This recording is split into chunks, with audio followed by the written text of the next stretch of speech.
Welcome to what should have been a video, but is in audio format because Matt is a dickhead. That's just being nice. That is being very nice. This is a football fan show that we are doing and was going to do, like videos and stuff. But with no SD card, you can't film it. So you're going to have to do audio for episode 1. And I am joined by my good friend and Spurs fan, which is a shame. Come on, you Spurs. Because we're going to, and this new show, you're going to go over all the games from each weekday and just talk about it for a bit. So how are you, Nikos? I'm not too bad, thanks, mate. Good.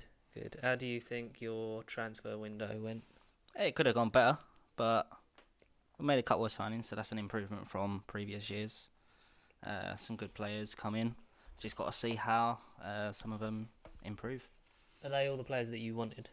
I would have liked to have seen Dybala at Tottenham, but any person... Oh, anyone would take Dybala. Yeah, whoever you are, whatever team you support, you would not say no to having Dybala there. He just is like some different class. Do you think you've got enough? Because the real problem, like not being biased, but the real problem for Spurs I find is depth. Because you've got one of the best starting 11s, out and out in the league, if not sometimes the world. But your bench is just horrendous. As soon as Harry Kane or Dele Alli gets injured, that's it. Yeah, I reckon this year it could be different. Obviously, you got Lo Celso come in. You've got Lo Celso is a good player, man. Lucas, who I personally think should not be starting on the bench. He should be starting week in, week out, personally. Mm-hmm. And I'm glad that he's just signed a new contract with Spurs as well. He's glad that you won the Audi Cup. He is. I don't know why, but he is. Oh, bless him. He should have started that final. Ndombele, as you see from this week, he's going to be a great more than paying his money back already, isn't he? And then it'll be interesting to see once Sessegnon is back from his injury how he gets on. Because he can play in a few versatile positions, so it'll be interesting to see that. Are you okay with the players that you lost? Yeah. Decent amount of money for Trippier. Yeah, I mean, he had a bad season, he had a bad World Cup, so it's just a shame they didn't bring in a decent replacement because we've got Oreo who still possibly could be on his way out. Because you still got the European transfer window open, so he could still go. And then other than that, you've got Foyfu. They're going to switch into a right-back position, which is going to be a bit of a challenge for the guy because he's a centre-back. Yeah. You can't switch a centre-back to a right-back. No. And then you've only got Kyle Walker-Peters. Decent player. Yeah, he just needs... Time. I would chuck him out probably on loan for another season or something before chucking him into the main squad.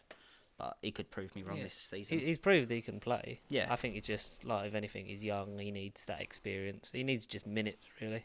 Yeah. If he gets him at Spurs, fair play. If he's more likely to get him on loan. Yeah, he might get it this year. I mean, where that's the area where Spurs are probably lacking, he might get them minutes this year. Hopefully he does. Because he's a decent player. And I hate to say that because I fucking hate you. How about you guys? How do you think Arsenal got on with the transfer window this season? Oh my god! I have never experienced the transfer window like this because the regime has just been buy cheap, sell high for as long as I've known, and I was more excited for this window than last summer when Emery came in because you could tell last season it was. I'll look at who I've got, see who I like, who I don't like, who I know I can improve, who I know that I can't improve, Mustafi, and then sell them. And I think, this, apart from losing Aaron Ramsey through stupid contract negotiations, I think we've done the best possible business we could have done. Yeah. Obviously, one window doesn't solve everything. No, but it's something to build on. Oh, I mean, God, but... It's a big change for you guys. Big transition. Obviously, Emery, finally, he's been there at least a year now, so he's seen where he needed to make adjustments. And he might have done the adjustments to what you guys actually need to get yourselves back into, top four. Because we were lacking in wingers. We got Pepe. Yep. We're not lacking in midfielders, but we still fucking bought one. Yeah. Or loaned on out in Sabalos. Decent player. Obviously, we got forward for the future Martinelli. We've got Saliba obviously coming in next year. And we've got a good stopgap, I think, in David Luiz, despite what people will say. I think he's a great signing for you guys. I mean, I've liked David Luiz since the first time he signed for Chelsea. I was gutted that being a Spurs fan, and strange saying this, I was gutted that they got rid of him. But when he went to PSG? I followed his career since was at Chelsea the first time, and massive. Yes, he's a liability, and yes, he is just Guendouzi, but taller. But when you lose someone like Koscielny, he's someone who can go fuck himself. But like 2 years younger, that amount of experience you need, and 2 years is a good stopgap. Yeah. And then you get him, like him and Papa are gonna sort of be, I imagine, the first choice. Even though, as I'll get into, Chambers had a really good game this week. Papastathopoulos is just nuts, like typical Greek. I would never play the two of them together because Socrates would just like be kicking. They would just bounce off each other. Yeah, Socrates would be kicking everyone in the face. David Luiz would be halfway up the field trying to score a goal or something. But I think it's decent, and Kieran Tierney, he excites me. I've not seen much of the guy, but I am interested to see how he does do. Oh for yeah, you guys. Seeing how he adapts to the Premier League would be great. At 22 as well, this is only gonna. I mean, I don't really follow Scottish football, but they do have some good players over there, and he's still young, so it could be a blessing for you guys. As Gary Lineker says, and won't say on this show because we're never going to get him, time will tell. But we've waited all summer for the Premier League to come back. And Friday night, it kicked off again. Liverpool-Norwich. Business as usual. Yeah, pretty much. I mean, Liverpool, they're going to just keep themselves off of last season, winning Champions League, getting themselves in a good position in the Prem. They're just going to keep it going this year, I reckon. Norwich new boys, a shame they didn't get a result, or a better result than they did, but they at least they did got get the a goal in, which is good against champions of Europe, pretty much. Yeah. So it was like Liverpool had never been away. It was like you couldn't tell where last season ended and this season began. Like, it was unfortunate that they gave away that own goal, which sort of dropped Norwich's heads a little bit straight off, because first game of the season, you're the new boys. Like 7 minutes or something, wasn't it? So and you're giving that away, but then like class goals from Salah, obviously, back amongst it. Another goal for Van Dijk, just bossing it straight on his head. Even though he's a defender, he's probably going to be up there amongst it. Yeah, he just likes to get involved. He's always there. You're never not going to see a goal from that guy. Oh no, it's amazing. And who got the fourth? Was it Divock Origi, wasn't it? Yes, great player. Needs definitely to be more loved by Liverpool fans. Definitely underrated. They would not have got the Champions League. I mean, I remember Spurs were looking at getting him before he did join Liverpool, and I would have took him in a heartbeat. I mean, you can see him now, and he's still young. He's got plenty of time. He's got plenty of years ahead of him, so great signing.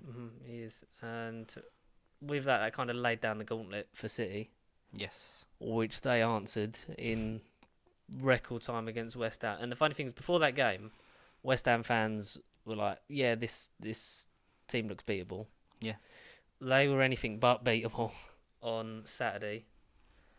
5-0 to Man City, but against West Ham. Again, with the same as Liverpool, Man City are another team that are just going to be up there this season.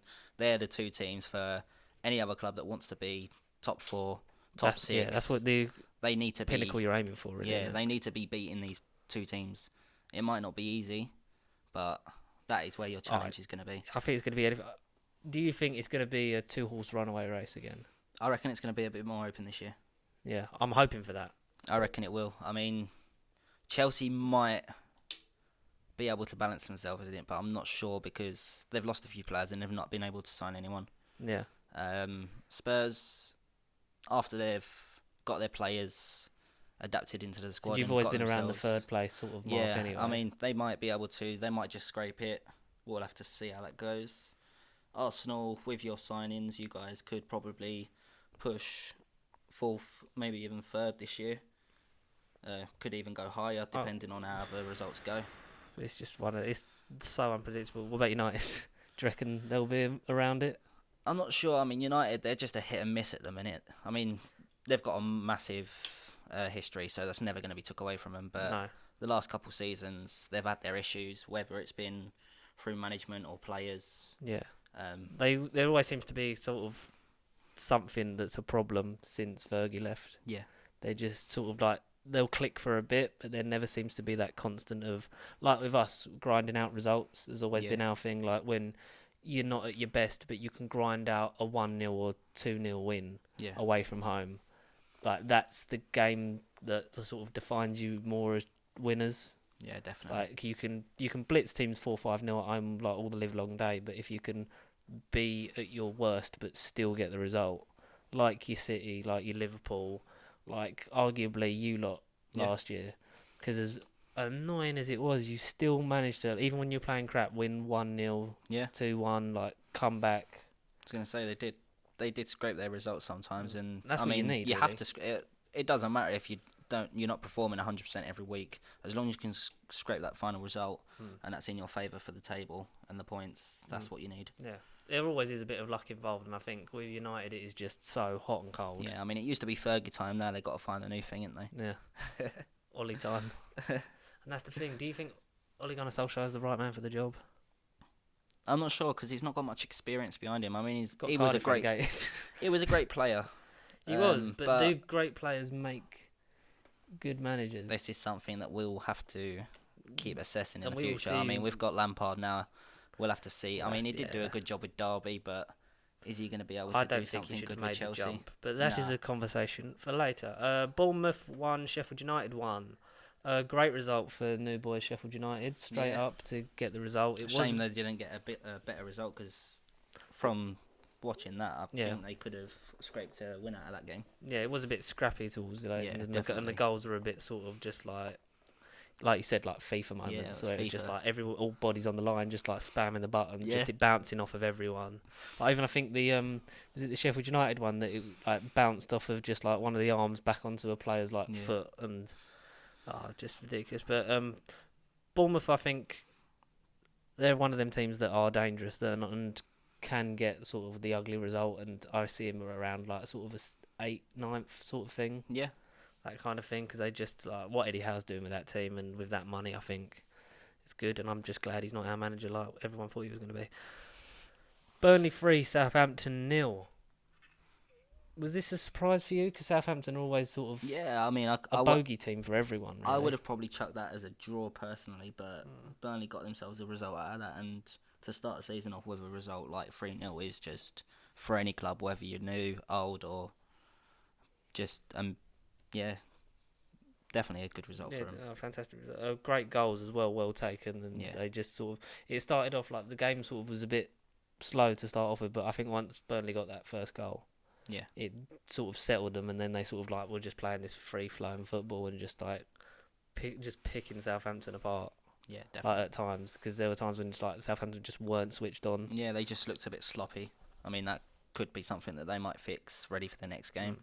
A lot of because you can never sort of judge a first game as the season, because some teams don't come back off holiday like mentally. Some teams are just like fully focused, like fitness levels. We don't know.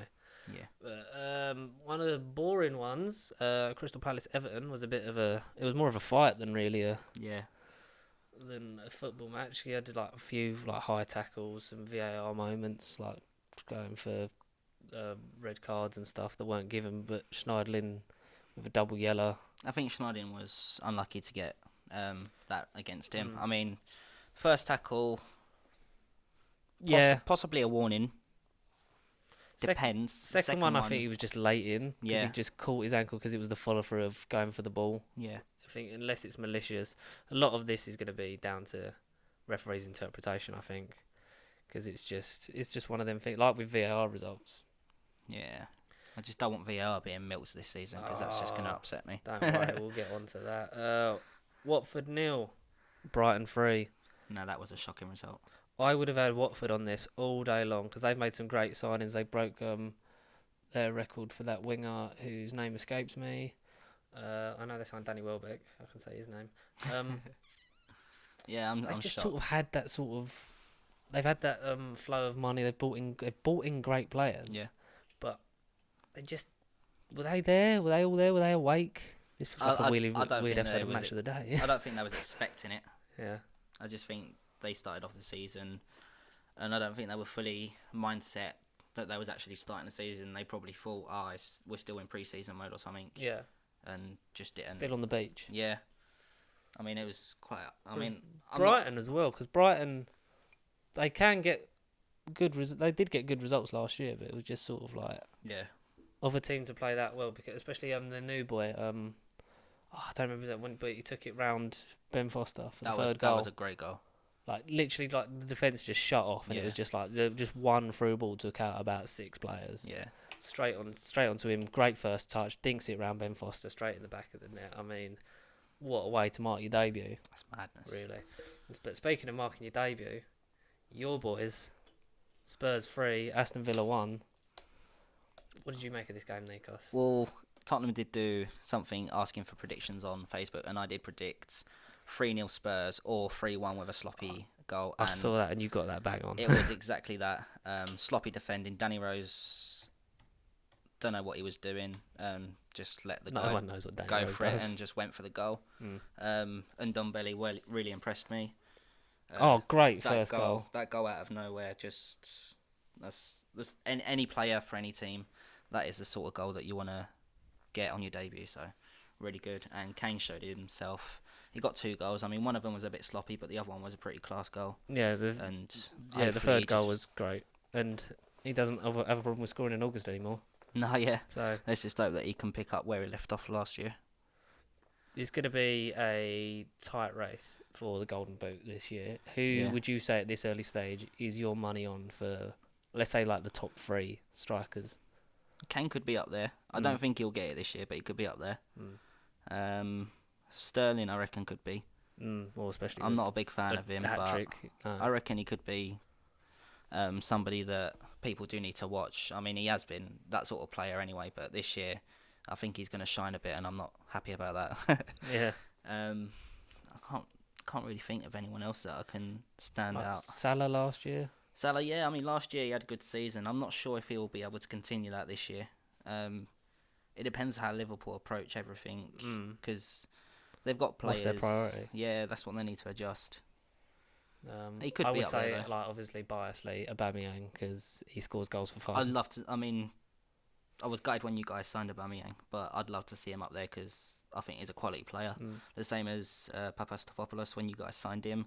Gutted. You're just a big Dortmund fan. I love Dortmund, and obviously with him being Greek, it was a bit annoying. Repping the homeboys. Yeah, Mavropanos as well. He's going to be a great player for you guys. Oh man, I think you can always sort of like say like the same sort of like few people. Like you got like City are going to do well, Aguero. Yeah. But then Aguero's not been really near the goal mark. No. And like whereas like Salah, Mane, and Aubameyang sharing the boot last year, I was gutted that there wasn't one more goal in that last game of the season for Aubameyang. I really was. He was so close. Like if I was in Ketia, I would have just literally just passed the ball to Aubameyang, just like, mate, you take that golden boot for yourself. Last year he did deserve that, though, I reckon. But that was great. But that was great for us because that's the first time that an Arsenal player has had even a share of the golden boot since Van Persie. Yeah. And we don't talk about that, Judas. But Villa came out. They came out strong. Yeah. I think it's not that they played bad. They just didn't have a high intensity. No.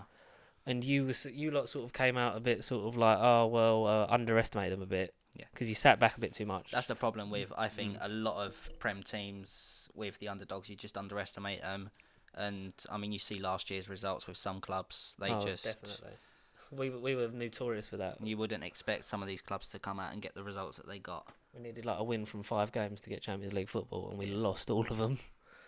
But I mean, they was unlucky to not get a result out of it. They did deserve a result with their first half performance. Yeah. But second half Spurs did come out and push. They regrouped. I think Poch said what he needed to say. Yeah. It's when the experience sort of takes over and the high mentality and the fitness levels, and that's when you sort of just came at him and just... Yeah. Like you said, like once that Ndombele goal went in, it was just right. Business as usual. Yeah, definitely.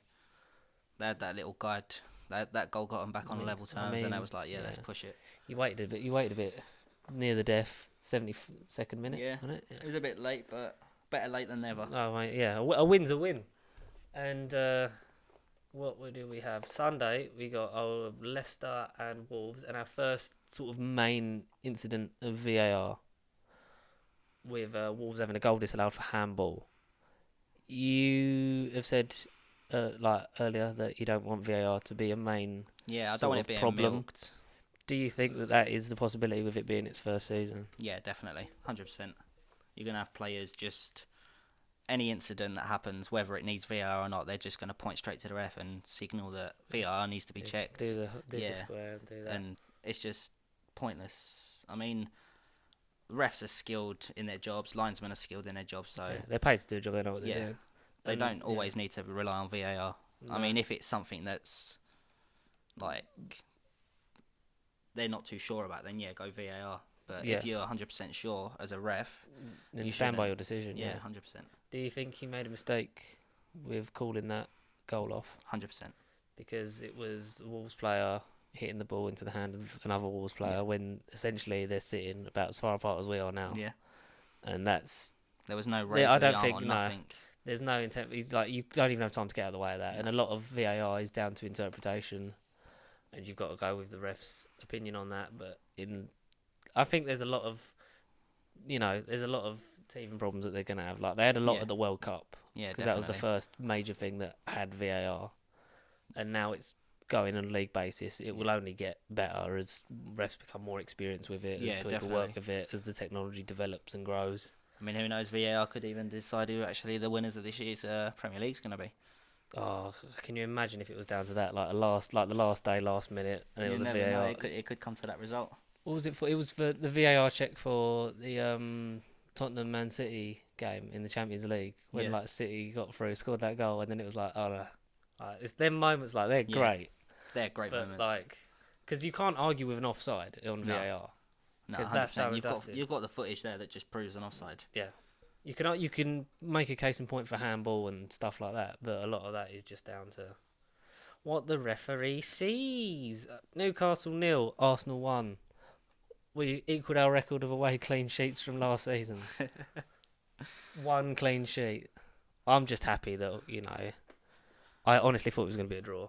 Like, the whole of that game just never really came alive for me. Like, I'm rushed home from work to watch that. I bet you wish you didn't. No, literally, I was sitting there just like, is anything going to happen? And ironically, Mkhitaryan, who played the worst, was our best player in that first half. It's madness. I was impressed with the young boys, Reece Nelson, Joe Willock, Maitland-Niles, but he's becoming more experienced because he's played that right back position for so long, and I cannot wait for Hector Bellerin to come back. But Willock really impressed me, sort of like just the way he sort of composed himself for a boy so young, and Reece Nelson. It was nice to see Pepe come on. We got to see a bit of Martinelli. We got to see Ceballos. Great time wasting technique when the ball had already gone out for a goal kick and just booted it up into the stands. It's like we've been missing that kind of stuff. Beautiful goal from Aubameyang. Yeah, really good goal. Like Mourinho said, like, looks easy, but that is just. I was gonna say, them sort of goals, they're not easy. You need to. He scores goals for fun, and I think that if he was like 4 years younger, then Henry's record would be in danger. Definitely, because he just like the amount of him and Lacazette, but just the blistering pace. You can just get them like last season when he just ran back, chasing the goalie, and went in off of him. Like, he's going to get scrappy goals like that because he's just. And he's always there for the rebound if the keeper was to tap that back out. I mean, we're going to get to the point where he's not going to be doing that as fast because he's now 30. So we're on the downhill slope, but we still got Laka, and Laka's got a good 4 years in him, hopefully. Yeah. And then the big one on Super Sunday was Man United 4, Chelsea 0.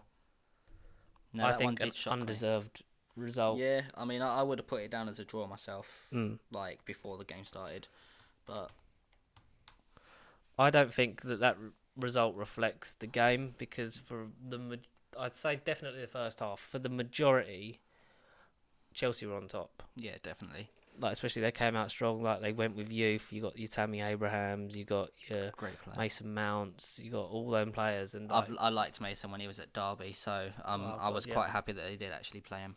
But and do you think this is? You've got to give Frank time. Yeah, definitely. Not just because they have a transfer embargo, but also because it's his first real challenge because what he did with Derby, like he did great things at Derby. Yeah.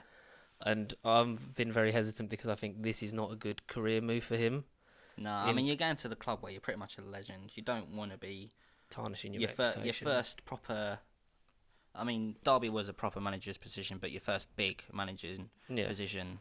You shouldn't be going to Chelsea, like the club that you're known as a legend. And I mean, is it going to make these Chelsea fans think different things of him if he doesn't get Chelsea within that certain like time that they want him? But we'll just see how he gets on this year. You've definitely got to give him at least a season, if not two, because he knows the club inside out. He's gonna be more for youth, and that's like the nice thing to see, especially because he had Mason Mount at Derby. So yeah, I was glad that he actually did put him on. Yeah. So, and I think he had a really good game. I think it's just Abramovich. He's a bit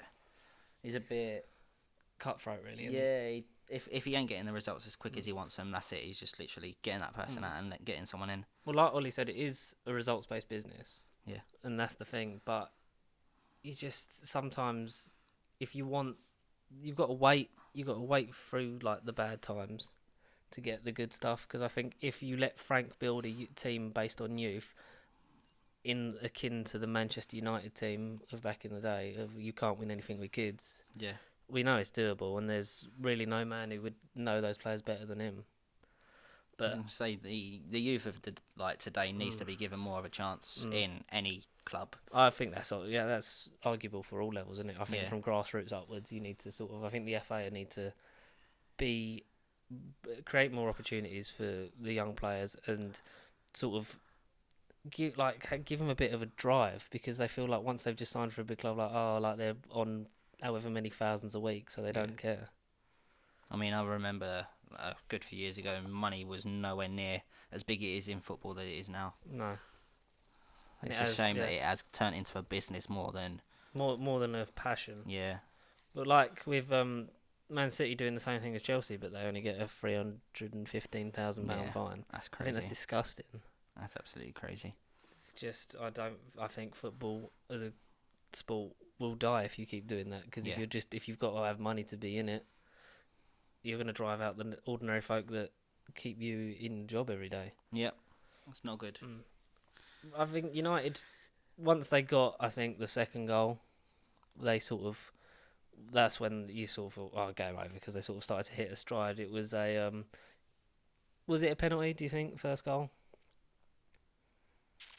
Arguably, you could go either way. It depends. I mean, different refs will give different opinions on that, but personally, they was lucky to get it, I think. That's it. The second goal, Martial, was a bit of a scrappy one. A good cross by Pereira, and I think Martial needed that for his confidence more than anything, because when you're losing the goals of Lukaku, Martial's a great player, and I think he's not been used to the best of his ability, because just as he started to get going, they brought in Ibrahimovic and made him get rid of his number, and then they did the same with Lukaku, and now I think he could flourish, and I think him and Rashford as a pairing is very good. Yeah. Especially for each other's confidence. It's probably down to management, obviously. Mourinho was there, and he kind of prevented